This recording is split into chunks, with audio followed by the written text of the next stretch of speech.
Assalamualaikum warahmatullahi wabarakatuh. Perkenalkan, saya Muhammad Jibril Jakatami dari Kedokteran Umum 2019. Di sini saya akan mempresentasikan tentang makanan halal. Jadi untuk halal sendiri itu artinya dibenarkan, lalu untuk lawannya haram artinya dilarang atau tidak dibenarkan menurut syariat Islam. Sedangkan thayyib itu artinya bermutu dan tidak membahayakan kesehatan. Jadi kita diharuskan makan makanan yang halal dan thayyib. Artinya kita harus makan makanan yang sesuai dengan tuntunan agama dan bermutu. Dalam ajaran Islam, semua jenis makanan dan minuman itu dasarnya halal, kecuali hanya beberapa saja yang diharamkan. Yang haram itu pun menjadi halal bila dalam keadaan darurat. Sebaliknya, yang halal pun bisa menjadi haram bila dikonsumsi melampaui batas. Lalu pengertian halal dan haram ini sebenarnya bukan hanya menyangkut masalah makanan dan minuman saja, tapi menyangkut perbuatan. Jadi ada perbuatan yang dihalalkan, ada pula yang diharamkan.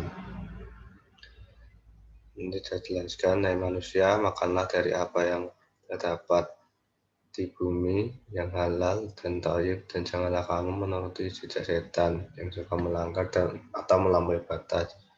Sesungguhnya setan itu adalah musuh kamu yang nyata.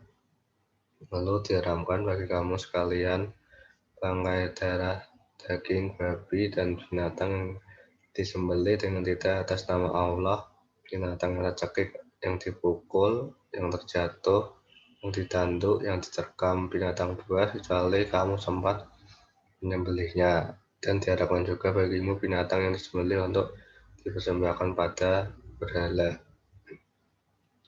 Pengertian makanan dan minuman yang halal meliputi itu halal secara zatnya, halal cara prosesnya, lalu halal cara bagaimana memperolehnya, dan minuman yang tidak halal.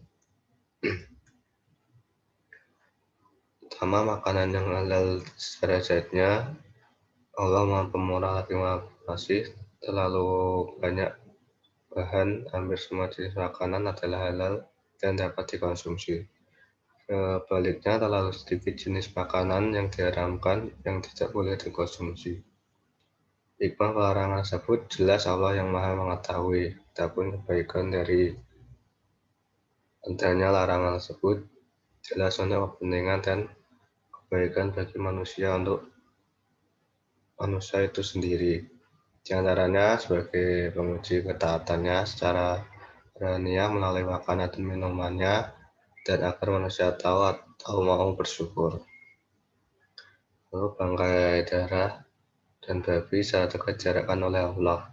Sesuai dengan ayat di atas, selanjutnya semua binatang yang mati tidak melalui proses penyembelihan hukumnya haram, disamakan dengan bangkai, termasuk binatang yang mati pengangkutan sekalipun baru sebentar, tak boleh ikut disembelih dan dikonsumsi oleh manusia.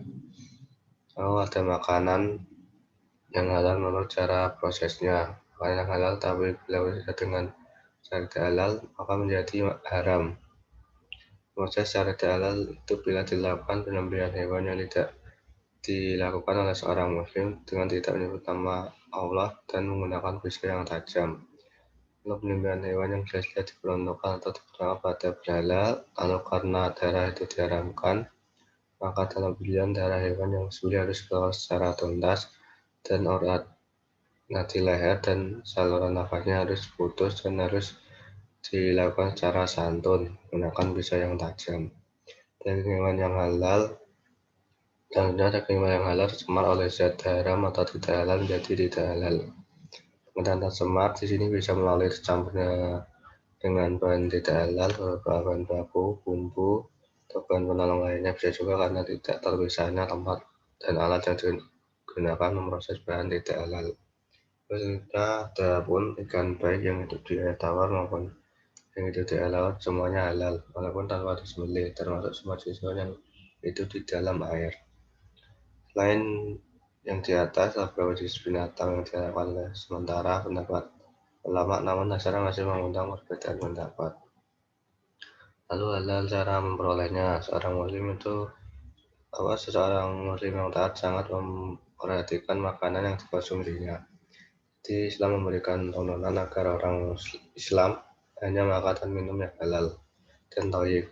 Artinya makan yang sehat secara spiritual dan higienis. Kalau mengonsumsi makanan yang dimulai dengan cara yang tidak halal, berarti tidak halal secara spiritual yang sangat berpengaruh negatif terhadap kehidupan spiritual seseorang. Cara yang mengalir dalam tubuhnya menjadi sangat sulit memperoleh ketenangan, hidupnya menjadi beringas, tidak mengenal luas, tidak pernah tahu bersyukur, ibadah dan doanya sulit diterima oleh Tuhan. Lalu yang terakhir, minuman yang tidak halal. Jadi semua jenis minuman yang memabukkan adalah halal, masuk minuman yang tercemar oleh zat yang memabukkan adalah banyak yang tidak halal. Yang banyak beredar sekarang berupa minuman beralkohol. Jadi kebiasaan mabuk dengan minuman keras itu rupanya sudah ada sejak lama dan menjadi kebiasaan oleh hampir semua bangsa di dunia. Pada zaman Nabi Muhammad SAW, masyarakat Arab juga mempunyai kebiasaan ini. Nabi memberantas kebiasaan jeleknya secara bertahap. Pertama, melarang orang melakukan sholat selagi masih mabuk. Beliau menyatakan bahwa khamar atau minuman keras itu dosanya atau kejelekannya lebih besar dari manfaatnya. Terakhir, baru larangan secara tegas menyatakan bahwa minuman keras itu adalah perbuatan keji dan setan dan supaya benar-benar dijauhi. Baik, sekian presentasi dari saya. Yang lebihnya mohon maaf. Wassalamualaikum warahmatullahi wabarakatuh.